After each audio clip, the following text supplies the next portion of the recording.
میٹھے میٹھے اسلامی بھائیوں، الحمدللہ ہم مسلمان ہیں، اور مسلمان کا ہر کام اللہ عز و جل اور اس کے پیارے حبیب صلی اللہ علیہ وآلہ وسلم کی خوشنودی کے لیے ہونا چاہیے۔ یقیناً زندگی بے حد مختصر ہے، ہم لمحہ بلمحہ موت کے قریب ہوتے چلے جا رہے ہیں۔ ان قریب ہمیں اندھیری قبر میں اتار دیا جائے گا۔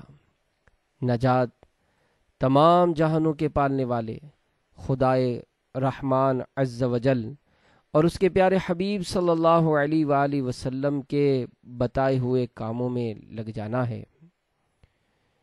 اگر ہم اپنی زندگی کا محاسبہ کریں تو ہماری زندگی کے کئی ایسے قیمتی لمحات فضولیات میں اور اللہ تبارک و تعالیٰ کی نافرمانی والے کاموں میں گزر جاتے ہیں۔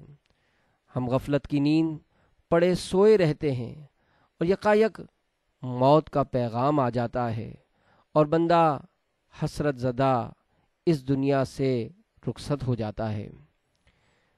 دعوت اسلامی کی مرکزی مجلس شورا کے نگران حضرت مولانا محمد عمران عطاری سلمہ الباری نے دعوت اسلامی باب المدینہ کی شعبہ تعلیم سے وابستہ اسلامی بھائیوں، طلباء اور اساتذہ کے درمیان ایک بڑا ہی ایمان افروز بیان جس کا نام ہے مقصد حیات بیان فرمایا۔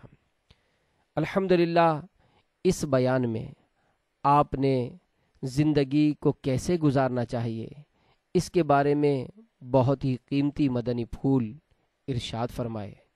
دعوت اسلامی کا اشاعتی ادارہ مکتبۃ المدینہ اس بیان کی VCD کو مختلف مناظر اور آواز کی مکسنگ کے ساتھ پیش کرنے کی سعادت حاصل کر رہا ہے۔ آپ بھی اس سنتوں بھرے بیان کو اول تاخر دیکھیے، یقیناً آپ اپنی زندگی میں مدنی انقلاب برپا ہوتا محسوس کریں گے۔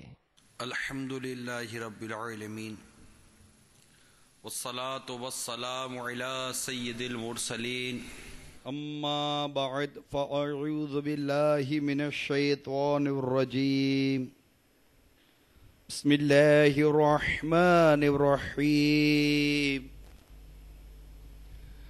الصلاة والسلام علیک یا رسول اللہ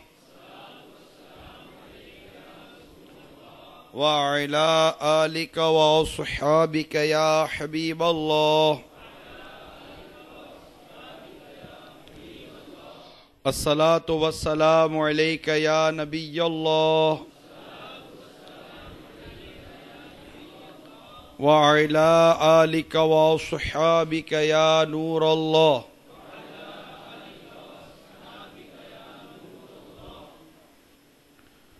رحمت عالم نور مجسم شاہ بنی آدم صلی اللہ تعالی علیہ وآلہ وسلم کا فرمان عالی شان ہے، تم اپنی مجلسوں کو مجھ پر درود پڑھ کر آراستہ کرو، تمہارا درود پڑھنا قیامت کے روز تمہارے لیے نور ہوگا۔ صلو علی الحبیب صلی اللہ تعالی علی محمد، توبوا الی اللہ استغفر اللہ، صلو علی الحبیب صلی اللہ تعالی علی محمد۔ میٹھے میٹھے اور پیارے پیارے اسلامی بھائیوں، ایک مشہور حکایت ہے کہ ایک بادشاہ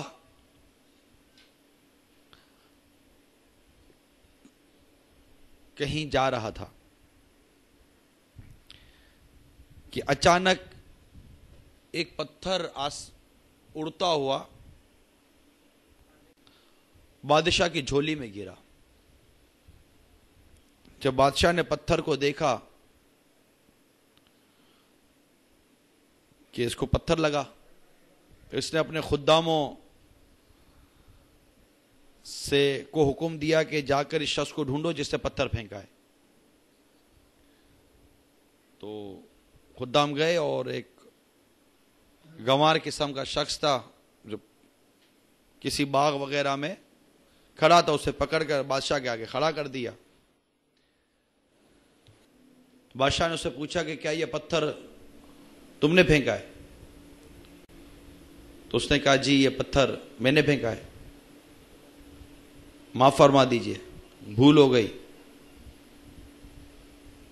میں تو وہ کوئی درخت سے چیز توڑ رہا تھا، پتھر پھینک کر توڑتے نا، تو یوں پتھر اڑا اور آپ کو لگ گیا، معافی کا طلبگار ہوں۔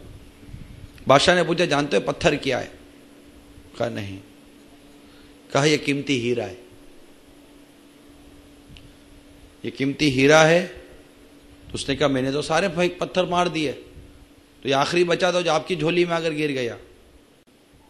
تو بادشاہ نے کہا تو نے چونکہ اس کی قدر نہ کی اور اسے پھینک پھینک کر اپنے سارے ہیرے ضائع کر دیے۔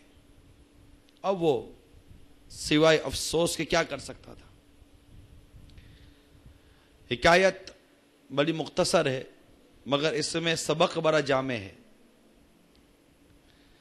کہ جس طرح اس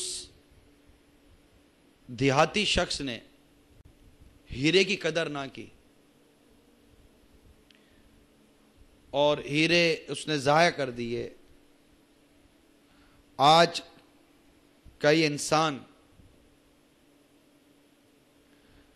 اپنے وقت کی قدر نہیں کر پا رہا۔ وقت بھی ایک انمول ہیرا ہے۔ آپ کو یہ بات اس طرح عرض کروں کہ اس وقت آپ یہاں بیٹھے ہیں، فیضان مدینہ میں ہیں، بیان ہو رہا ہے، کچھ دیر پہلے نعتیں ہوئیں، آپ جب سے چلے یہاں آئے، یہاں بیٹھے ہیں، تو آلموسٹ آپ سے کوئی اچھی ہی باتیں ہوئی ہوں گی،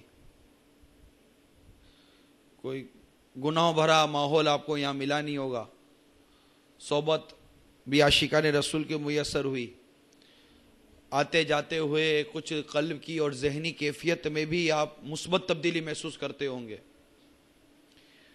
یہی وقت اگر کسی ایسے دوستوں کے ساتھ ہوتا جو آج چھٹی کا دن ہے تو وہ تفریح گاؤں میں گئے ہوتے، وہاں کی کیفیت کچھ آپ کی اور ہوتی، یا جو تاش کھیلتے ہیں ان کے ساتھ بیٹھتے تو کچھ کیفیت اور ہوتی، جو معاذ اللہ شطرنج کھیلتے ہیں ان کے ساتھ کیفیت کچھ اور ہوتی، جو صرف کیفیٹیریا میں بیٹھ کر گپ شپ مارتے ہیں اور ادھر ادھر کی گفتگو کرتے ہیں کیفیت کچھ اور ہوتی۔ وقت یہی تھا، ظہر کے بعد سے لے کر عصر کے اندر کا وقت یہی وقت تھا۔ چاہتے تو اس وقت کو گناہوں میں گزار دے، چاہتے تو اس وقت کو غفلت میں گزارتے، چاہتے تو اس وقت کو سونے میں گزارتے، چاہتے تو اس وقت کو نیکیوں میں گزارتے، چاہتے تو اس وقت کو نیکی کی دعوت دینے میں گزارتے، چاہتے تو اس وقت کو نیکی کی دعوت سننے میں گزار دیتے۔ انسان جہاں با اختیار ہے وہاں بے اختیار ہے، جہاں بے اختیار ہے وہاں با اختیار بھی ہے، یہ تقسیم ہے۔ ہماری آنکھ کھلی رہے اور ہم کچھ نہ دیکھیں اس کا ہمیں اختیار نہیں، بات ٹھیک ہے؟ ہماری آنکھ کھلی ہوئی ہے اور ہم چاہیں کہ مجھے کچھ نظر نہ آئے، اس کا ہمیں اختیار نہیں۔ ہاں یہ اختیار ضرور ہے کہ اگر کچھ نہیں دیکھنا چاہتے تو آنکھ بند کر لو۔ تو ایک جگہ ہم بے اختیار ہیں، ایک جگہ ایک اختیار بھی ہے۔ تو ایک وقت ہے، اس کی آدمی اگر قدر کرتا ہے، اس کی اہمیت کو سمجھتا ہے تو بات کچھ اور ہو جاتی ہے۔ تو یہ جو سانسیں ہیں ہماری، وقت ہے جو ہمارا، یہ وقت بھی ایک قیمتی شے ہے، ایک انمول شے ہے۔ اب اتفاق یہ بھی ہے کہ میری اس وقت گفتگو اس طبقے سے ہے جس نے اپنے وقت کا ایک حصہ تعلیم میں ہی گزارا، میڈیکل سے متعلق ہیں آپ لوگ، تو اس میں بھی آپ کو تجربہ ہوا ہوگا کہ جس نے آپ کے شعبے کے اندر جتنا وقت دیا وہ اتنا ماہر ہوا، جس نے وقت کم دیا اس کی کم مہارت ہے، جس نے وقت سستی میں گزارا وہ عموماً پاس ہی نہیں ہوتا۔ تو جس مقصد کے تحت آپ کے شعبے میں آئے ہیں، آپ نے اپنا وقت اس شعبے میں جتنا دیا گویا کہ آپ نے اپنے مقصد کو اتنا وقت دیا، اور جس نے اپنے مقصد کو کم وقت دیا وہ کم کامیاب ہوا، جس نے وقت ہی غفلت میں دیا وہ کامیابی کہاں سے ہوگا؟ یہ بات سمجھ میں آ رہی ہے؟ ہم دنیا میں آئے مقصد کے تحت. جس طرح آپ کے شعبے میں ایک مقصد لے کر گئے کہ آپ کو ڈاکٹر بننا ہے، یا کوئی بھی مطلب میڈیکل کے اندر یا کسی بھی شعبے کے اندر آپ کو ماسٹرز کرنا ہے، آپ اپنے پروفیشن کے اندر کوئی نمایاں مقام حاصل کرنا چاہتے ہیں، تو آپ نے اپنے اس شعبے کو وقت دیا ہے، اور جس نے جتنا وقت دیا اتنا پایا. اگر آپ کسی کو پڑھائی کے وقت، کلاسز کے وقت، لیکچر کے وقت کینٹین میں دیکھا پائیں گے، کیفیٹیریا میں دیکھا پائیں گے، یا چھٹی کرتا پائیں گے، آپ کو حیرت ہوگی کہ تم کیوں آئے ہو پھر یہاں؟ جاؤ اپنے گھر پر جاؤ، وہاں مطلب کہ وقت کیوں ضائع کر رہے ہو؟ یہاں اپنا کوئی اور کام کر لو، محنت مزدوری کر لو، ہو سکتا ہے کہ وہاں کچھ زیادہ کامیابی حاصل کر لو. خواہ کا یہاں اپنا وقت برباد کرا، اس کو سمجھائیں گے اگر آپ سمجھا سکتے ہوں گے تو. ٹھیک کہہ رہا ہوں نا؟ کیونکہ آپ کو پتا ہے کہ اس کا مقصد کیا ہے. اس کا مقصد یہاں آ کر میڈیکل کی تعلیم حاصل کرنا ہے، پڑھنا ہے، لکھنا ہے، اور جو مقصد لے کر آئے اس مقصد میں کامیابی حاصل کرنی ہے. لیکن جب وہ اپنے مقصد سے ہٹتا ہے تو آپ کو حیرت ہوتی ہے، تعجب ہوتا ہے، اور آپ غور کرتے ہیں یہ کیوں آیا ہے یہاں. ایک ہاسٹل کے اندر دیکھتے ہیں کیوں آیا ہے یہاں. پڑھائی کا وقت ہے، سو رہا ہے. سیلف اسٹڈی کا ٹائم ہے تو دوستوں کے ساتھ بیٹھا ہوا ہے، کیونکہ پڑھائی ایک الگ ہوتی ہے جہاں لیکچر ہوتا ہے، ایک سیلف اسٹڈی الگ ہوتی ہے جہاں ہم اپنی آپ کو ایک سیلف امپرومنٹ دے رہے ہوتے ہیں. ٹھیک ہے نا؟ یہ ساری چیزیں آپ کے شعبے سے متعلق میں عرض کر رہا ہوں. اب آئیے اس طرف، ہمارا مقصد دنیا میں آنے کا کیا ہے؟ ہم نے جنوں اور انسانوں کو اس لیے پیدا کیا کہ وہ عبادت کریں. اللہ کی عبادت کے لیے ہم دنیا میں آئے. ہمارا مقصد اللہ عز و جل کی عبادت کرنا ہے. اور ایک اور مقام پر 29واں پارہ سورہ ملک میں اللہ تبارک و تعالی ارشاد فرماتا ہے، الذی خلق الموت والحیات لیبلوکم ایکم احسن عملا. میرے آقا نعمت امام اہل سنت مجدد دین و ملت پروان شمعی رسالت مولانا شاہ امام احمد رضا خان علیہ رحمت الرحمان اپنے شعراء آفاق ترجمہ قرآن کنز الایمان میں اس کا ترجمہ کو یوں کرتے ہیں، وہ جس نے موت اور زندگی پیدا کی کہ تمہاری جانچ ہو، تم میں کس کا کام زیادہ اچھا ہے. بڑا غور کیجئے اس ترجمے پر. وہ جس نے موت اور زندگی پیدا کی، اللہ عز و جل، اللہ نے زندگی اور موت کو پیدا کیا کہ تمہاری جانچ ہو، تمہیں دیکھا جائے، تمہیں پرکھا جائے. دنیا کی زندگی میں، اس کی تفسیر میں لکھا ہے دنیا کی زندگی میں تم میں کس کا کام زیادہ اچھا ہے، یعنی کون زیادہ مطیع و مخلص ہے، فرما بردار ہے اور اخلاص رکھتا ہے. یہ اس آیت کی تفسیر ہے. ہمارا مقصد بیان کیا جا رہا ہے کہ ہمیں موت و حیات کو کس لیے پیدا کیا ہے، تاکہ تمہیں جانچا جائے، تمہیں دیکھا جائے. اس دنیا کی زندگی میں پیدا ہوئے اور موت آنی ہے. یہ ایک ڈیوریشن ہے، یہ ڈیوریشن ہے. اس ڈیوریشن کے اندر ہمارا ایک مقصد ہے، وہ ہے مقصد عبادت، مطیع و فرما برداری، اللہ تعالیٰ کی فرما برداری کرنا، اس کے پیارے رسول صلی اللہ تعالی علیہ وسلم کی اطاعت کرنا، مخلص اخلاص کے ساتھ، ریاکاری کرتے ہوئے نہیں. ایک مقصد ہے نا. یہ دو آیات قرآن مجید کا ایک حصہ پہلے عرض کیا، یہ دوسری ایک آیت بیان کی، آیت کا ایک حصہ ہے سورہ ملک کی. یہ دونوں پر غور کیجئے. ہمارا زندگی کا مقصد اللہ کی عبادت، اور جو ایک کانسیپٹ کلیئر ہوا کہ موت اور حیات کا فلسفہ ہے کہ موت اور حیات، ہمیں زندگی ملی اور ہمیں موت دینی ہے. ان دونوں کے ایک ڈیوریشن ہے.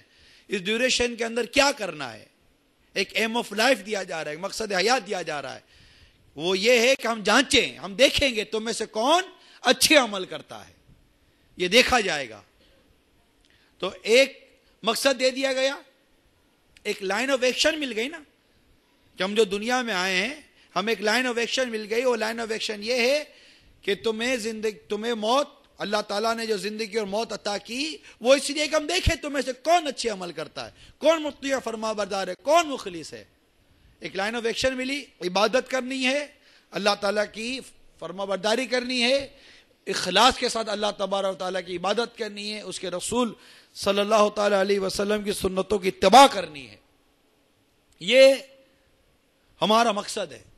جس طرح آپ اپنے میڈیکل کے اندر ایک مقصد سے ہٹے ہوئے شخص کو دیکھتے ہیں تو آپ کو حیرت ہوتی ہے اور آپ بے ساختہ کہتے ہیں یہ یہاں کیوں آیا ہے، یہ یہاں کیوں آیا ہے. خواہ اپنے وقت کو برباد کر رہا ہے، وقت کو برباد کر رہا ہے، وقت کو ہر وقت ہے. اس وقت آپ کو وقت کی اہمیت نظر آتی ہے کیونکہ آپ خود ایک کام کر رہے ہوتے ہیں نا. جو آپ کی طرح کوشش نہیں کر رہا ہوگا، آپ کی طرح اپنے مقصد کو وقت نہیں دے رہا ہوگا، اس کو اس کی غفلت کا کوئی احساس نہیں ہوگا. وہ اس کو فیل بھی نہیں، اس کی کوئی فیلنگ نہیں ہوگی. وہ خود بھی کھیل کود میں لگا ہے، مستی میں لگا ہوا ہے اور کھانے پینے میں اور دعوتوں میں لگا ہوا ہے. گھر میں یہی ہے کہ بیٹا پڑھنے کے لیے گیا ہوا ہے اور بیٹا یہاں اپنے مستی میں مست ہے. لیکن چونکہ آپ اپنے مقصد کو سمجھ رہے ہیں اور اپنے مقصد کے مطابق زندگی گزار رہے ہیں اپنے انسٹیٹیوشن کے اندر، اپنے انسٹیٹیوٹ کے اندر، تو آپ کو وہ شخص نہیں سمجھ میں آتا جو اپنے مقصد سے ہٹ کر آپ کے انسٹیٹیوٹ کے اندر وقت گزارتا ہو، آپ کے لیکچر میں نہ آتا ہو، سیلف اسٹڈی میں نہ آتا ہو، اسٹڈی سینٹر میں نہ آتا ہو، آپ کا جو اپنی گیدرنگ بیٹھتی ہے جس کے اندر آپ پریکٹیکل کرتے ہیں پریکٹیکل میں نہ آتا ہو. آپ کہیں گے تم کیا کرو گے؟ ایک سمجھانے کے لیے عرض کر رہا ہوں، بات صرف سمجھانے کے لیے بیان کی جا رہی ہے کہ یہی ایک مقصد ہماری زندگی کا ہے. ایک نماز کا وقت آتا ہے، فجر کا وقت آیا. یہ اپنے مقصد حیات کو سمجھنے والوں، جب نماز فجر کا وقت آیا اس وقت آپ بستر پہ کیا کر رہے ہیں؟ آپ کا مقصد حیات یہ ہے کہ بستر کو چھوڑیے، اچھی طرح وضو کیجئے اور جماعت کے ساتھ نماز میں حاضری دیجئے. آپ کا مقصد حیات ہے یہ، ہمارا مقصد حیات ہے یہ. ظہر کا وقت ہوا، ٹھیک ہے، آپ کہیں گے جناب میری پڑھائی شروع ہے. آپ کی پڑھائی کا جو مقصد ہے وہ ثانوی ہے، یہ وہ مقصد نہیں ہے. اصل مقصد تو عبادت ہے نا، نماز ہے.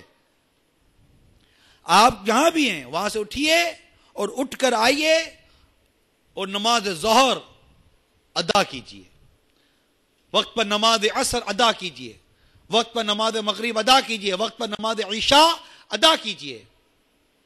یہ تو ہو گئی وہ اسٹڈی، یہ تو وہ معاملات ہو گئے جو کنفرم ہے، کرنے ہیں. لیکن جس طرح آپ سیلف اسٹڈی کو وقت دے رہے ہیں امپرومنٹ کے لیے نا، ایک سیلف امپرومنٹ کے لیے کہ میری اسٹڈی امپروو ہو، آئیے تہجد پڑھیے. جب سیلف اسٹڈی کے لیے وقت ہے، ایک تعلیمی ایام وقت سے ہٹ کر وقت دے رہے ہیں نا آپ کا ایک 8 سے لے کر 12 یا 2 بجے تک ایک پرفیکٹ ایک ٹائم ہے کہ اس وقت آپ کو آنا ہی آنا ہے، ورنہ آپ کی ایبسنٹ لگ جائے گی.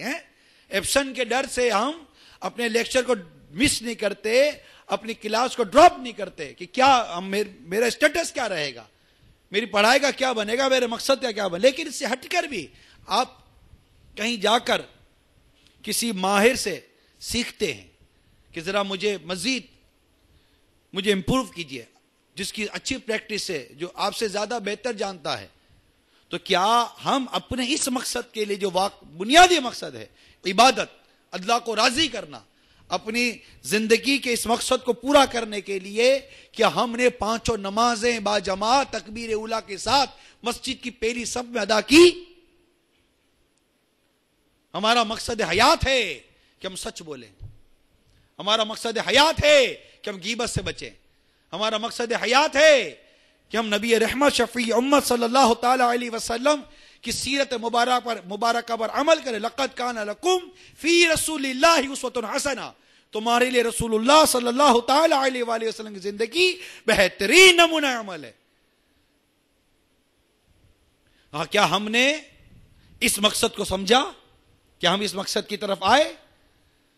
جس طرح ہم نے سیلف اسٹڈی کو ٹائم دیا، کیا ہم نے اوابین کے نوافل پڑھے، کیا ہم نے شراء چاش کے نوافل پڑھے؟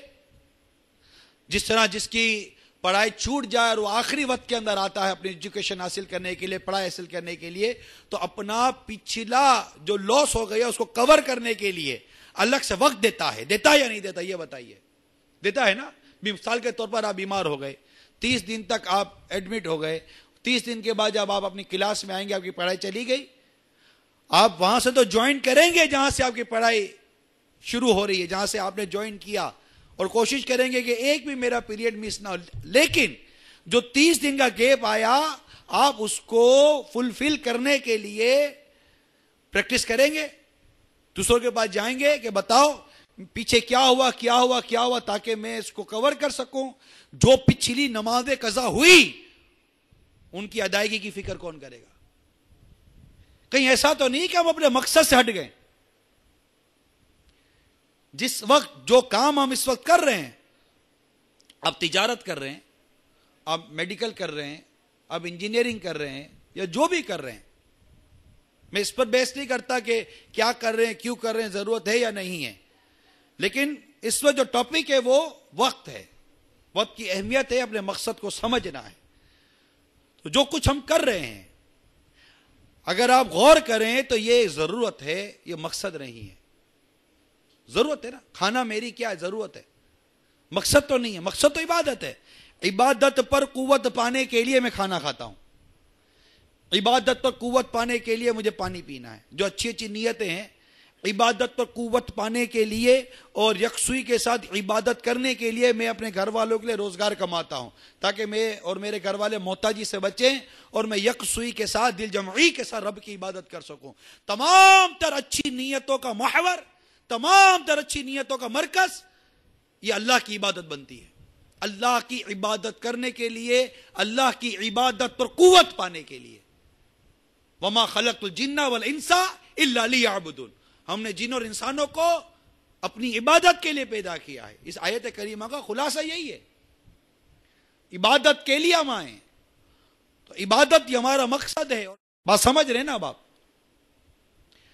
تو جس طرح ہم اپنی پڑھائی کو کور کرنے کے لیے فکر کر رہے ہیں، جن کی نماز قضا ہو گئی، یہ کہنا نہیں ہے میری نماز قضا ہو گئی، نماز قضا کرنا گناہ ہے اور گناہ کا اظہار کرنا یہ بھی گناہ ہے، لیکن ہر کوئی سمجھے کہ میں اپنے اس کام میں جتنا مخلص ہوں، اس کام کو میں جتنی دل جمعی کے ساتھ کر رہا ہوں، میرا جو بنیادی مقصد ہے پیدا ہونے کا، ایکم احسن عملا، کہ تم میں سے کون اچھی عمل کرتا ہے، مطیع و فرما بردار ہے، مخلص ہے۔ ان تمام چیزوں کو دیکھنے کے لیے ہمیں خود اپنا ذاتی محاسبہ کرنا پڑے گا، خود احتسابی جس کو کہتے ہیں۔ اپنے آپ کو دیکھیں، اپنے آپ کو ہم چیک کریں کہ میں کھڑا کہاں ہوں۔ یہ میں نے آپ کے سامنے ایک جائزہ کھینچا ہے، مقصد وقت کی قدر کو اللہ تبارک و تعالی نے اس خصوصیت کے ساتھ وقت کی قدر کو قرآن مجید کی ایک انتہائی زبردست صورت میں بیان فرمایا ہے، مشہور و معروف صورت ہے، اس کو سمجھنے کی کوشش کرتے ہیں۔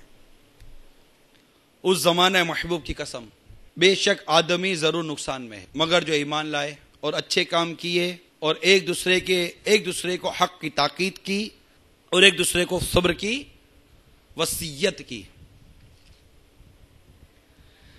سورہ عصر میں جو یہ پہلی آیت ہے والعصر، اس کی کئی تفسیریں ہیں۔ ایک تفسیر میں اس آیت کے تحت وقت کی اہمیت بیان کی گئی ہے، زمانے اور وقت کی اہمیت کو سمجھایا جا رہا ہے۔ پھر آگے ارشاد ہوتا ہے ان الانسان لفی خسر،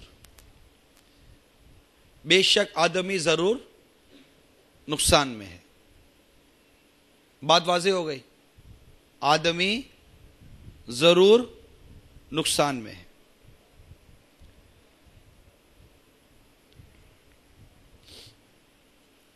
کہ اس کی عمر جو اس کا راس المال ہے، 30 سال 40 سال 20 سال 50 سال جو ہم کی میری عمر ہے یا جتنی عمر گزر رہی ہے، راس المال کہتے ہیں مال کا سر، راس، مین کیپٹل، کہ اس کی عمر اس کا راس المال ہے اور اصل پونجی ہے، وہ ہر دم گھٹ رہی ہے، کم ہو رہی ہے۔ ظہر تک ہمارا وقت جتنا دنیا میں تھا، ہم 2-2.5 سال اپنا وقت کم کر چکے ہیں، گھٹ رہی ہے نا۔ ہمیں جب بھی موت آنی ہے، ہم زور سے لے کر اب تک 2-2.5 گھنٹے موت کے قریب ہو گئے۔ ہم نے موت کی طرف جو ہمارا سفر جاری ہے، اب وہ سفر کب پورا ہوتا ہے نہ آپ جانتے نہ میں جانتا ہوں۔ ہم نہیں جانتے کہ ہماری وہ موت کی منزل 10 سال میں آتی ہے، 15 سال میں آتی ہے، 1 منٹ کے بعد ہماری منزل ہے، یہ ہمارے لیے غیب ہے۔ اور مسلمان غیب پر ایمان لاتا ہے، یہ ہے نا، مسلمان غیب پر ایمان لاتا ہے، یؤمنون بالغیب، تب غیب پر ایمان ہے۔ اور ہمیں نہیں پتا ہماری موت کا وقت کب ہے،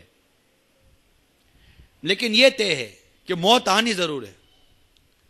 دنیا میں جتنے بھی مذاہب ہیں، جتنے بھی اعتقادات ہیں، کوئی کیسی ہی مینٹلٹی رکھتا ہے، کیسے ہی اسکول آف تھاٹ سے اس کا تعلق ہے، کانسیپٹ ہے، وہ یہ ہے موت آنی ہے۔ مرنے پر سب کا اتفاق ہے، کوئی بھی ڈینائی کر ہی نہیں سکتا کہ موت نہیں آئے گی۔ یہ کسی کو پتا نہیں کہ کب آئے گی۔ بچہ پیدا ہوتے ہی مر جاتا ہے، اور 100 سال کے بوڑھے کے لیے موت کی دعا کی جاتی ہے، اس کو موت نہیں آ رہی ہوتی۔ یہ اللہ جانتا ہے کہ موت کب آنی ہے، ٹھیک ہے، لیکن یہ طے کہ آنی ہے۔ تو اب جب بھی ہمیں میری موت کا وقت جو بھی ہے، میں اس موت کے سفر کو اتنے برس، اتنے گھنٹے طے کر چکا ہوں۔ تو یہ گھٹ رہا ہے نا میری عمر۔ ہم کہتے ہیں عمر بڑی ہو گئی، عمر بڑی نہیں ہو جاتی، عمر گھٹ رہی ہے، عمر بڑھتی نہیں ہے، گھٹتی ہے۔ اگر موت سے ٹارگٹ رکھے تو ہم پیدائش سے ٹارگٹ رکھتے ہیں، تو بس ہمارا اپنا ایک کیلکولیشن ہے کہ ہم جہاں جانا ہے وہاں سے ٹارگٹ نہیں لے رہے، ہم جہاں سے چلے وہاں سے ٹارگٹ لے رہے ہیں۔ ہمارا اصل ٹارگٹ تو وہ ہونا چاہیے کہ موت، کہ جب موت آئے گی ہمارا وقت پورا ہو جائے گا، اور جس کے سامنے یہ ہدف ہوگا، انشاءاللہ امید ہے کہ وہ غفلت میں نہیں رہے گا۔ تو اس کی تفسیر میں لکھا ہے کہ اس کی عمر جو اس کا راس المال ہے اور اصل پونجی ہے، مین کیپٹل، وہ ہر دم گھٹ رہی ہے۔ بے شک آدمی ضرور نقصان میں ہے۔ اچھا، اب کیا سارے آدمی نقصان میں ہیں؟ یہ ایک سوال ہے نا، کیا سارے آدمی نقصان میں؟ نہیں، الا الذین، الا استثناء کا ہے، یہاں استثناء کیا جا رہا ہے، الا الذین آمنوا، مگر جو ایمان لائے۔ الحمدللہ ہم ایمان لائے، الحمدللہ ہم ایمان لائے، ہم مسلمان ہیں، ہم اللہ پر ایمان لائے، اس کے رسول پر ایمان لائے، کتابوں پر ایمان لائے، اس کے تمام رسولوں پر، تمام نبیوں پر ہمارا ایمان ہے، فرشتوں پر ایمان ہے، قیامت پر ایمان ہے، جو ایک ایمان کی تعریف، الحمدللہ مسلمان ہے۔ مسلمان ہے عطار تیرے کرم سے، مسلمان ہے ہم سب بھی مولا تیرے کرم سے، او ایمان پر خاتمہ یا الہی، صلو علی الحبیب صلی اللہ تعالی علی محمد۔ تو بے شک آدمی ضرور نقصان میں ہے، مگر جو ایمان لائے، مزید اور اچھے کام کیے، ایمان لائے اور اچھے کام کیے، یعنی ایمان اور عمل صالح کی، مزید وتواصوا بالحق، اور ایک دوسرے کو حق کی تاکید کی،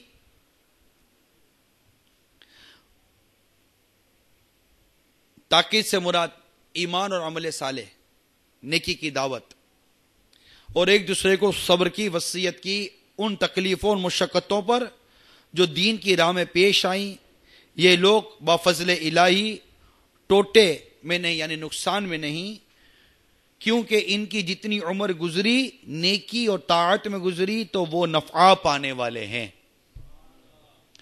کتنے پیارے اور خوبصورت انداز کے اندر وقت کی اہمیت اور زندگی کا مقصد سب کچھ تو سمجھا دیا، ہمارا قرآن ہمیں سمجھا رہا ہے۔ وقت کی اہمیت کے ساتھ سمجھا رہا ہے کہ اپنی عمر کی، اپنے وقت کی اہمیت کو سمجھیے اور زندگی یوں گزاریے، ایمان ہو، عمل صالح ہو، نیکی کی دعوت ہو، اور جو نیکی کی دعوت کی راہ میں مشقتیں تکلیفیں آتی ہوں ان پر صبر بھی ہو، ٹھیک ہے نا؟ تو جو اس طرح اپنی زندگی گزارتا ہے تو مفسر فرماتے ہیں، مفتی سید محمد نعیم الدین مراد آبادی علیہ رحمۃ اللہ الہادی خزان عرفان میں فرماتے ہیں کہ یہ لوگ اللہ کے فضل سے نقصان میں نہیں ہیں، یہ نقصان میں نہیں ہے، ورنہ اوپر کیا فرمایا، ان الانسان لفی خسر، لفی خسر، کہ بے شک آدمی ضرور نقصان میں ہے، لیکن یہ لوگ نقصان میں نہیں ہیں، یہ نفع میں ہیں، کیونکہ انہوں نے اپنی زندگی اللہ کی اطاعت اور اپنے اصل مقصد کے تحت گزاری نا، تو یہ نقصان میں کیسے آ سکتے ہیں؟ تو اب ساری بحث آ گئی آپ کی اور میری زندگی کے اوپر، ہم تبصرے کرتے ہیں، ہم لیکچر سنتے ہیں، لیکچر کر دیتے ہیں کہ معاشرے کی اصلاح، معاشرے کی اصلاح، معاشرے کی اصلاح، سب کچھ تو آ گیا میرے اندر کہ میں خود کو درست کروں، میں خود کو درست کروں گا، اپنے وقت کی اہمیت کو سمجھوں، اپنے مقصد کو سمجھوں، اللہ کی اطاعت، اس کے رسول صلی اللہ تعالی وسلم کی فرما برداری پر آ جاؤں، سب ٹھیک ہو جائے گا۔ اس کو یوں سمجھتے ہیں کہ ایک شخص مطالعے میں مصروف تھا، جیسے آپ اسٹڈی کر رہے ہوتے ہیں اس وقت کوئی بھی آ جائے آپ کو کتنی تکلیف ہوتی ہے نا، پرابلم کی، آپ خود یکسوئی چاہتے ہیں کہ مجھے اسٹڈی میں یکسوئی مل جائے۔ اب آپ کا بچہ آپ کے پاس کھیل رہا ہو، کھلونے سے یہ پھینک رہا ہو، وہ پھینک رہا ہو، شور کی آواز آ رہی ہو، تو آپ کتنے تنگ آ جائیں گے۔ تو ایک شخص اس طرح مطالعے میں مصروف تھا، اب بچہ اس کو تنگ کر رہا ہے، تنگ کر رہا ہے، سر میں درد کر دیا ستاتے۔ اس کے پاس ایک نقشہ تھا نا، کسی صوبے کا، کسی شہر، کسی ملک کا نقشہ تھا، اس نے نقشہ پھاڑا، نقشے کے پرزے کیے موٹے موٹے، اور بیٹے کو دیا، بیٹا یہ جاؤ یہ نقشہ صحیح کر آ جاؤ۔ مطلب یہ کہ اب یہ جائے گا تو اب یہ 2-4 گھنٹے تک بیٹھ کر وہ نقشہ ہی بناتا رہے گا، میں اتنی دیر میں مطالعہ کر لوں گا۔ تو بچہ چلا گیا، اب باپ نے اطمینان سے مطالعہ کرنا، اسٹڈی کرنی شروع کر دی۔ تھوڑی دیر کے بعد بچہ آ گیا کہ ابو نقشہ صحیح ہو گیا۔ باپ کو حیرت ہوئی کہ یہ اتنے گھنٹوں کا کام یہ منٹوں میں کیسے کر آ گیا، دیکھا تو واقعی نقشہ صحیح تھا۔ تو باپ نے کہا بیٹا یہ نقشہ کیسے صحیح کر دیا تم نے، اور اتنی جلدی نقشہ صحیح کر دیا؟ تو بیٹے نے کہا ابا جان آپ نے نقشہ پھاڑا تھا لیکن اس کے پیچھے ایک آدمی کی تصویر تھی، میں نے نقشہ صحیح نہیں کیا، پیچھے آدمی کی تصویر صحیح کر دی، نقشہ خود صحیح ہو گیا۔ بات سمجھ گئے باپ؟ ہم چلیں نقشہ صحیح کرنے کے لیے، اصل مجھے خود کو صحیح کرنا ہے۔ فرد سے معاشرہ بنتا ہے، معاشرے سے فرد نہیں بنتا۔ فرد صحیح ہو جائے معاشرہ خود صحیح ہو جائے گا، اگر فرد ہی صحیح نہیں ہے تو معاشرہ کہاں سے صحیح ہوگا؟ آپ ہی تو مثال دیتے ہیں، تالاب کی ایک مچھلی پورے تالاب کو گندا کر دیتی ہے، لیکن کبھی یہ نہیں سوچا کہ وہ تالاب کی گندی مچھلی میں تو نہیں ہوں۔ معذرت کے ساتھ، اگر بے نمازی بھی خراب نہیں ہے تو پھر خرابی کون ہے یہ بتائیے؟ کیا صرف شراب پینے والا ہی خراب آدمی ہے؟ یہ بتائیے نا، کیا جوا کھیلنے والا ہی خراب آدمی ہے؟ کیا جواری ہی برا آدمی ہے؟ یہ بتائیے۔ کیا شرابی ہی برا آدمی ہے؟ کیا صرف زانی ہی برا آدمی ہے؟ برے ہیں یہ، جو حدیث پاک میں آیا ہے کہ غیبت زنا سے سخت ہے، تو کیا غیبت کرنے والا برا نہیں ہے؟ غیبت کرنے والے کو کون برا کہہ رہا آج؟ کیا نماز قضا کرنا بھی برا نہیں ہے تو بھی برا ہے کیا؟ کیا جھوٹا آدمی بھی برا نہیں ہے تو بھی برا کون؟ ماں باپ کو ستانے والا بھی اگر برا نہیں ہے تو بھی برا ہے کون؟ اب فلمیں دیکھنے والا بھی اگر برا نہیں ہے تو بھی برا کس کو کہیں گے آپ؟ گانے سننے والا بھی برا ہے. اب گانے سننے والا تو جینٹل مین مسٹر, اس کو کوئی برا کہنے کے لیے تیار نہیں ہے, جبکہ یہ بھی حرام کام ہے. شراب پینا بھی حرام کام ہے, جوا کھیلنا بھی حرام کام ہے, بد نگاہی کرنا بھی حرام کام ہے, سارے تو حرام کام ہے. لیکن ہم نے خود اپنے ذہنوں میں چند حرام کاموں کو بسا لیا کہ بھئی یہ غلط ہے, کیونکہ وہ میں نہیں کرتا نا. وہ جو کرتا ہے اس کو پوچھو تو وہ کہے گا کہ میں غلط ہوں. شرابی کبھی نہیں بولے گا کہ میں صحیح ہوں. شرابی خود کو غلط بولے گا, وہ غلط کر رہا ہے وہ غلط بولے گا. لیکن غیبت کرنے والا کیا خود کو غلط کہہ رہا ہے؟ اب آپ بتائیے کہ ایک غلط کرنے والا خود کو غلط کہہ رہا ہے اور دوسرا غلط کرنے والا خود کو غلط ماننے کو تیار نہیں. ان دونوں میں سے سب سے بڑا غلط کون؟ سب سے بڑا برا کون؟ ایک شخص ہے جو نماز قضا کر رہا ہے اور اس کو برا, وہ محسوس کر رہا ہے کہ مجھ سے برائی ہو رہی ہے, اگرچہ اس کی یہ برائی اپنی جگہ پہ صحیح, مطلب اس کا یہ محسوس ہونا, لیکن نماز اس کو پڑھنی ہے. مگر ایک ایسا شخص ہے جسے نماز قضا کرنے کا احساس بھی نہیں ہو رہا. احساس عیسیاں ہی ختم ہو جائے, یعنی گناہوں کا احساس ہی ختم ہو جائے, تو اب رہ کیا گیا انسان کے اندر کہ میں جو برائی کر رہا ہوں اس برائی کو میں برائی تو سمجھوں. اصلاح معاشرے کی گفتگو آپ بھی کرتے ہیں, میں بھی کرتا ہوں, ہم سب کرتے ہیں. ہم سب موجودہ حالات پر ساری دنیا پر تبصرے کرتے ہیں اور بڑی بڑی ڈیبیٹ ہوتی ہیں اس کے اوپر, بڑی ڈیبیٹ ہوتی ہیں, بڑے بڑے ٹاک شو ہو رہے ہیں اس کے اوپر, بڑی کانفرنسز ہو رہی ہے اس کے اوپر, اور بڑے بڑے دانشور اور فلسفروں کو بلا کر ان سے تقریریں کروائی جاتی ہیں, اور سارے کے سارے نقشے کو درست کروانے کے لیے گویا کہ گھنٹوں کے لیے مواد دیا جاتا ہے کہ آپ کے اتنے گھنٹے بولیں. ارے بھائی, اتنے گھنٹے نقشہ درست کرنے سے بہتر ہے چند منٹوں کے اندر اپنی شخصیت کو درست کر لیجئے, نقشہ خود درست ہو جائے گا. جب میں نمازی بن جاؤں گا تو میرے بچوں کو بھی میں نمازی بناؤں گا, میرے گھر میں بھی نمازی ہوں گی. تو میں نیک بن جاؤں گا, میرے گھر میں بھی نیکی آئے گی. تو سب سے پہلے خود اپنے آپ کو دیکھنا ہے کہ میں خود کیا کر رہا ہوں.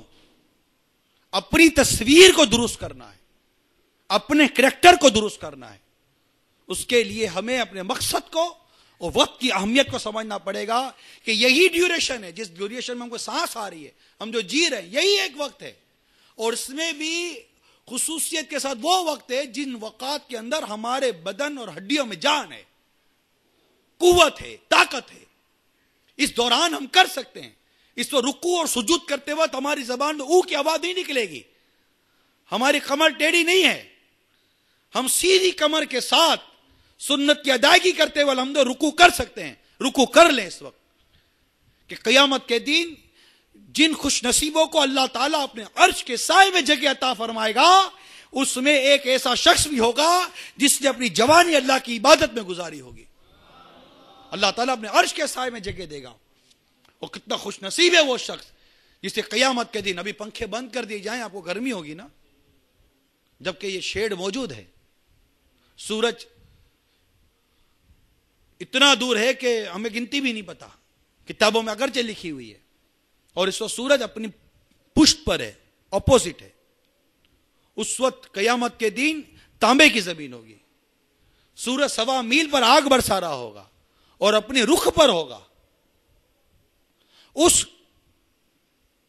گھڑی میں جس سے اللہ تعالی اپنے عرش کے سائے میں جگہ عطا فرمائے, وہ کتنا خوش نصیب فرد ہوگا, کیسا نصیبوں والا ہوگا. ابھی کسی کو جلتی دھوپ کے اندر کوئی ٹھنڈے درخت کا سایہ مل جائے, وہ محسوس کرے. تو یہ تک مثال دے رہا ہوں میں آپ کو, کوئی کمپیئر نہیں ہے, یہ ایک مثال دے رہا ہوں کہ مثال سے سمجھیے. اور اس دن اللہ تعالیٰ کے عرش کے سائے میں جگہ پانے کے لیے ہمیں کوشش کرنی پڑے گی. اس کے لیے ہمیں وقت کی قدر کرنی پڑے گی, وقت کی اہمیت کو سمجھنا پڑے گا. صلو علی الحبیب. ہم جب کسی کو اس طرح کی بات کرتے ہیں, سمجھاتے ہیں, تو 2-3 جملے ہماری زبانوں سے نکلتے ہیں. کل سے کروں گا, ہے نا, کل سے. نماز پڑھ لی, کل سے پڑھوں گا. یہ کام کر لیا, کل کروں گا. یہ پڑھائی کر لی, کل کروں گا. آپ آئیں گے, کل آؤں گا. جبکہ ایک مشہور انگلش وہ مقولہ ہے, tomorrow never come, do you work today. یہ ہم سب کہتے ہیں, ٹمورو نیور کم, ہم سب کہتے ہیں. لیکن ہم نے یہ کل پکڑی ہوئی ہے. ہماری زندگی کا یہ کل کا سلسلہ ہمیں منقطع کرنا ہوگا, اور جو کام کرنا ہے آج اور ابھی کرنا ہوگا. کل آج کا کام کل کے لیے مت چھوڑو, کل کوئی دوسرا کام ہوگا. تو کل کے بجائے آج, اور آج کے بجائے ابھی. نیکی کے کاموں میں تاخیر کبھی نہیں کرنی چاہیے. ہمیں اگر بات سمجھ میں آئے فوراً کر لینا چاہیے, کیونکہ کل منقلب ہو جاتا ہے. آپ ابھی بیٹھے ہیں, کبھی آپ سوچتے ہوں گے کہ چلا جاؤں, پھر آپ کو بیٹھے رہو, پھر جی کرتا ہو گرمی بہت ہو رہی ہے, چلو کھڑے ہوتے ہیں. پھر جی کرتا ہوگا چلو بیٹھے رہو, تھوڑی دیر تو ہے, ابھی تھوڑی دیر میں ختم ہو جائے گا. تھوڑی کل منقلب ہو رہا ہے. یہاں آنے سے پہلے بھی کل منقلب ہوتا ہے. چھوڑو یار, اس ہفتے نہیں جاتے, پھر کبھی چلے جائیں گے. پھر چلو چلے جاتے ہیں, نہیں جاتے. اس طرح کرتے کرتے آخر پہنچ گئے, اٹھتے اٹھتے آخر بیٹھ گئے. کر رہے ہیں نا یہ. تو کل منقلب ہوتا ہے, اور قلب کو قلب کہتے اس لیے کہ یہ بدلتا رہتا ہے, چینج ہوتا رہتا ہے. اس کے خیالات, اس کے تفکرات بدلتے رہتے ہیں. تو جب نیکی کے کام کے کرنے کا جس وقت ارادہ کیا نا, اسی وقت کر لینا چاہیے کہ نہ جانے اگلا لمحہ میرے قلب کی کیا کیفیت ہوتی ہے, میں یہ کر پاؤں گا بھی یا نہیں. پھر زندگی وفا کرے گی یا نہیں کرے گی. توبہ, جب ہمیں احساس ہوا اسی وقت توبہ کر لیں. کہ وہ آپ نے مشہور ایک قول سنا ہوگا کہ توبہ کی امید پر گناہ مت کرو, اور زندگی کی امید پر توبہ کو مؤخر مت کرو. تو ہمیں پتہ ہی نہیں ہے کہ کل آئے گی یا نہیں آئے گی. تو جو شخص اپنے وقت کی اہمیت کو سمجھے گا نا, وہ کبھی کل نہیں کرے گا, آج کرے گا, اور کرتا چلا جائے گا یہاں تک کہ اس کا ٹائم پیریڈ پورا ہو جائے گا. تو آج کریں, ابھی کریں, اسی وقت کریں. منقول ہے مومن کو 2 دھڑکے لگے رہتے ہیں, 2 ڈر. ایک اس کا ماضی جس کے بارے میں وہ نہیں جانتا کہ اللہ تعالیٰ اس کے لیے کیا نتائج ظاہر کرے گا جو کر چکا, اور دوسرا اس کا مستقبل جس کے بارے میں وہ نہیں جانتا کہ اللہ تعالیٰ نے اس کے متعلق کیا فیصلہ کر رکھا ہے. فیوچر میں میرے لیے کیا ہوگا میں نہیں جانتا. اس لیے آدمی کو اپنی جان کی خاطر, اپنی جان کو, آخرت کی خاطر دنیا کو, بڑھاپے سے پہلے جوانی کو, اور موت سے پہلے زندگی کو کام میں لانا چاہیے. ابن جوزی رحمت اللہ تعالی علیہ فرماتے ہیں کہ عمر کی سانسوں میں سے ہر سانس ایک نفیس جوہر ہے جس کا معاوضہ کوئی چیز نہیں ہو سکتی. جو گزر گیا وہ گزر گیا, جو سانس گزر گئی وہ گزر گئی, اب وہ لوٹ کر نہیں آتی. جیسا کہ ایک اور جگہ منقول ہے کہ جو ہی آنے والے دن کی پو پھٹتی ہے, جو ارلی ان دا مارننگ کہیں گے, صبح صادق کہیں, یا اس کو جو بھی کہہ دیں آپ, پو پھٹتی ہے تو وہ آواز لگاتا ہے, اے آدم کی اولاد, میں اللہ کی نئی تخلیق ہوں. ہر آنے والا دن میں اللہ کی نئی تخلیق ہوں اور تمہارے اعمال کا گواہ. اس دن جو کچھ ہوگا وہ پورا دن, وہ پورا ٹائم پیریڈ گواہ ہوگا. اس لیے مجھ سے جتنا زیادہ زیادہ راہ لے سکتے ہو لے لو، میں پھر کبھی لوٹ کر نہیں آؤں گا. کتنی اس میں عبرت ہے کہ جو چلا گیا وہ چلا گیا. جو وقت ہمارے ہاتھ میں اس کو یوٹیلائز کریں. آپ اس تمام گفتگو کو اس ایک بات سے سمجھنے کی کوشش کریں، میں بھی سمجھنے کی کوشش کرتا ہوں، آپ بھی کریں، کہ ہمیں پورے دن میں ڈبل 12 گھنٹے ملیں. اور یہ جو گھنٹوں کی تقسیم ہے نا، پراپر تقسیم ہے. امیر ہے، غریب ہے، ڈاکٹر ہے، مریض ہے، بچہ ہے، بڑا ہے، مرد ہے کہ عورت ہے، جو بھی ہے، وقت سب کو یکساں ملا ہے. دولت کی تقسیم ہے، اسٹیٹس کی تقسیم ہے، سب کی تقسیم ہے، وقت کی تقسیم نہیں ہے. سب کو وقت برابر ملا ہے. یہ ڈبل 12 گھنٹے ہیں. یوں سمجھیے قیامت کے دن یہ ڈبل 12 گھنٹے کی الماریاں ہوں گی. ہر الماری ایک کھولی جائے گی. 1 گھنٹے کی ایک الماری ہے، کیپ بورڈ ہے، وہ کھولی جائے گی. اس کے اندر اگر نیکیاں ہوئی تو اس شخص کو اتنی مسرت ہوگی، اتنی مسرت ہوگی جس کی کو حد نہیں. اس کے اندر گناہ ہوئے تو اس کو اتنی شرمندگی اور ندامت ہوگی کہ اس کی کو حد نہیں. اور جس کے اندر نہ نیکی ہوگی نہ برائی، یعنی غفلت میں وقت گزر گیا، ایسے ہی گزار دیا وقت، اس پر اتنی حسرت ہوگی کہ ایسی حسرت اس وقت کسی کو بھی نہیں ہوگی. کاش یہ وقت میں اللہ کے ذکر میں گزار دیتا. اب یہ سب کے لیے. اب ہم اپنے ان گھنٹوں کو تقسیم کریں. میں اب آخر کنکلوژن کی طرف آ رہا ہوں کہ ہم اپنے وقت کو تقسیم کریں، کچھ اپنے اوقات کار کی اکاؤنٹیبلٹی کریں. مولا مشکل کشا رضی اللہ تعالیٰ عنہ فرماتے ہیں کہ آج عمل کا دن ہے، حساب کا نہیں، اور کل حساب کا دن ہوگا، عمل کا نہیں. Today is the day of عمل، not accountability, and tomorrow is the day of accountability. وہ عمل کا دن نہیں ہے، عمل کا دن آج ہے. حضرت فاروق اعظم رضی اللہ تعالیٰ عنہ ارشاد فرماتے، قیامت کا حساب ہونے سے پہلے اپنے نفس کا محاسبہ کر لو، اور اعمال کا وزن ہونے سے پہلے ان کو تولو اور بڑی پیشی کے لیے تیاری کرو. اکاؤنٹیبلٹی. آج ہی کا دن دیکھ لیجیے. ابھی جیسے کہ آج عصر کا وقت ہونے والا ہے، ہم نے آج عصر تک کیا وقت گزارا، آگے کا کیا شیڈول آپ نے بنایا، اپنا کیا جدول ہے. آپ یقین مانیے اگر اس طرح کا جدول ہم نے بنانا سیکھ لیا، یہ میں آپ کو آخر میں یہ بات سمجھانے کی کوشش کر رہا ہوں. اللہ مجھے بھی توفیق دے اچھی باتیں سمجھنے کی، اللہ ہم سب کو توفیق دے. تو اپنی زندگی کی اکاؤنٹیبلٹی اور وہ ڈیلی بیسس پر کریں، ڈیلی بیسس پر اکاؤنٹیبلٹی کریں. اس کے لیے ہم ابھی آڈٹ کر لیتے ہیں اپنا، ابھی تک کیا کیا. اپنا بھی تو کوئی آڈٹ نظام ہونا چاہیے نا. اور خود اپنی آڈٹ اپنے ہاتھ میں لیں. کسی اور کو دے کر کیا کریں گے؟ خود احتسابی کس شے کا نام ہے؟ ہاں، اس کے لیے کچھ یکسوئی چاہیے اور اپنے ضمیر کی عدالت چاہیے. ہمارا ضمیر فیصلہ کرے گا ہم کھڑے کہاں ہیں. کچھ لمحے کے لیے سر جھکا کر اپنی 30 سال کی، 40 سال کی، 50 سال کی، 20 سال کی زندگی کی آڈٹ تو کریں کہ میں کہاں سے چلا تھا، کہاں کھڑا ہوں، پلس میں ہوں یا مائنس میں ہوں. اور پتہ نہیں ہے کہ کس وقت ہماری زندگی کا چراغ بجھ جائے.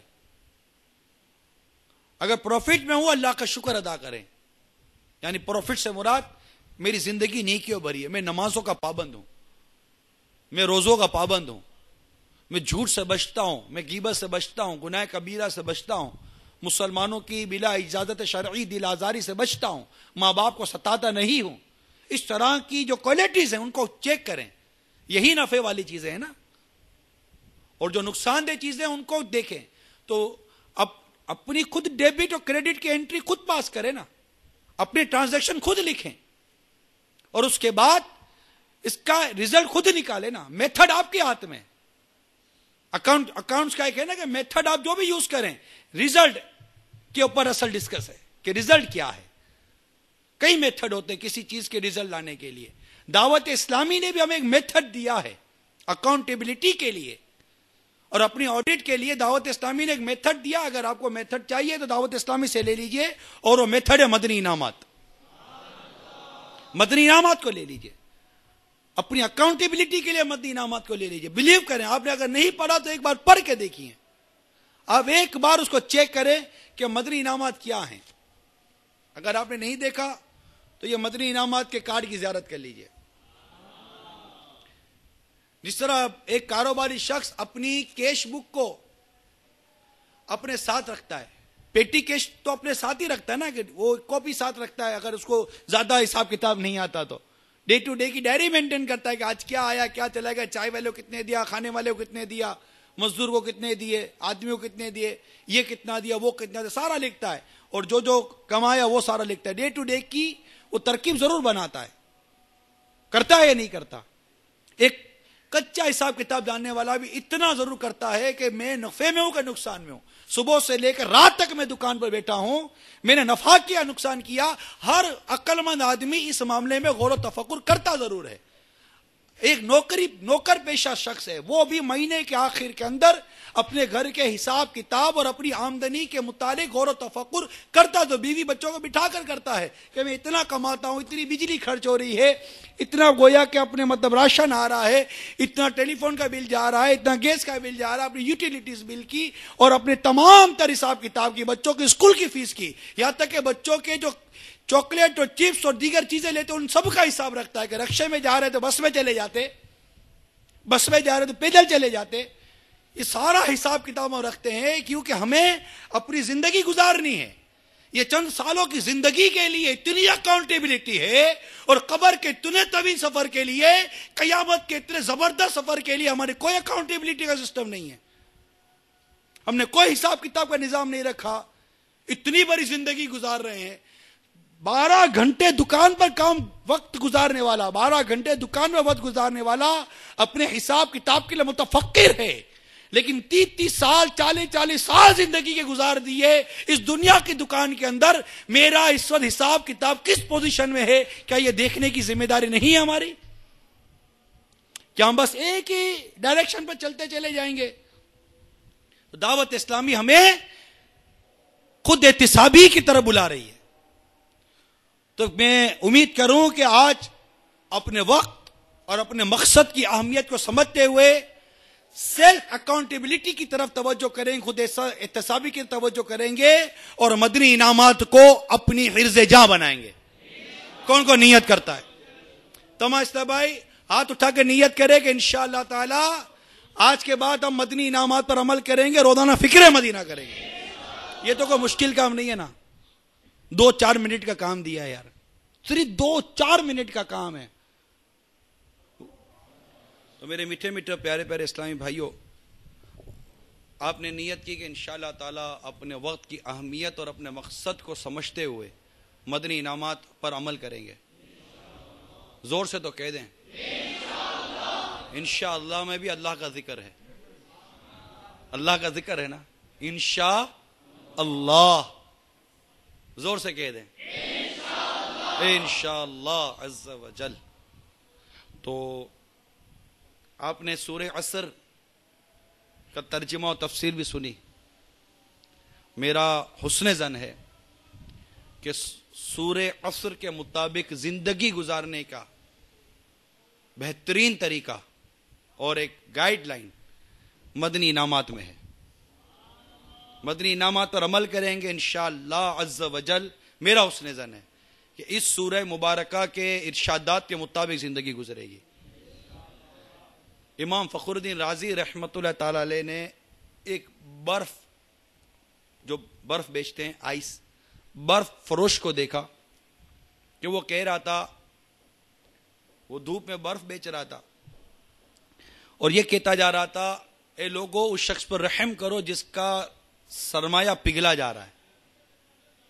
اس شخص پر رحم کرو جس کا سرمایہ پگھلا جا رہا ہے. اس شخص پر رحم کرو جس کا سرمایہ پگھلا جا رہا ہے. امام فخر الدین رازی رحمۃ اللہ تعالی علیہ فرماتے ہیں میں نے سورہ عصر کی تفسیر ایک برف فروش سے سیکھی ہے کہ جس کو اپنے سرمایہ کی کتنی فکر ہے کہ پگھلا جا رہا ہے. زندگی بھی تو سرمایہ ہے, سانس بھی تو سرمایہ ہے. آئیے اپنے سرمایہ کو قیمتی بناتے ہیں, اس کی اہمیت کو سمجھتے ہیں, اور یہ نیت کر لیجئے کہ اب انشاءاللہ تعالی ہر ہفتے جمعرات کو دعوت اسلامی کے ہفتہ وار اجتماع میں پابندی سے شرکت کریں گے.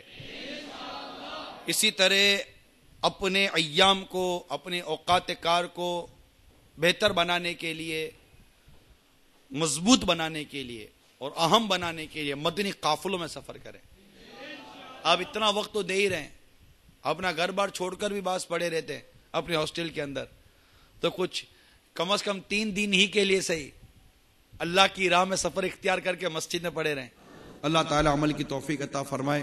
آمین بجاہ النبی الامین صلی اللہ تعالی علیہ وآلہ وسلم. یا شفیع الورا سلام علیک یا نبی الہدا سلام علیک خاتم الانبیاء سلام علیک سید الاصفیاء سلام علیک یا شفیع الورا سلام علیک یا نبی الہدا سلام علیک.